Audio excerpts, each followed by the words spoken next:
একটি বিশেষ ঘোষণা, পাতা বাবার আশীর্বাদ নিতে আগত ভক্তদের প্রতি একটা বিশেষ ঘোষণা। আজকে আমাদের পরিচালনা সমিতি সহ প্রশাসনের সিডিসি স্যার, সার্কেল অফিসার এবং রামকৃষ্ণনগর থানার পুলিশ আধিকারিকরা সবাই মিলিত হয়ে সর্বসম্মতিক্রমে একটা ডিসিশন এসেছে, একটা সিদ্ধান্ত এসেছে যে দুর্গাপূজা পর্যন্ত পাতা বাবার আশীর্বাদ হিসাবে পাতা দেওয়া বন্ধ থাকিবে।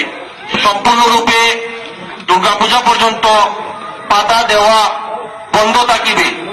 পাতা দেওয়াটা সম্পূর্ণরূপে প্রশাসনের নির্দেশ অনুযায়ী বন্ধ করে দেওয়া হয়েছে। তাই আপনারা সবাই অযথা রাস্তায় ভিড় করবেন না, আপনারা আপনাদের নিজ নিজ গন্তব্যস্থলে চলে যান। দুর্গাপূজার পর নতুন নিয়ম অনুযায়ী সুন্দর করে আপনারা সবাই টোকেন সিস্টেমে এসে আপনারা প্রসাদ গ্রহণ করতে পারবেন, আশীর্বাদ গ্রহণ করতে পারবেন। ধন্যবাদ।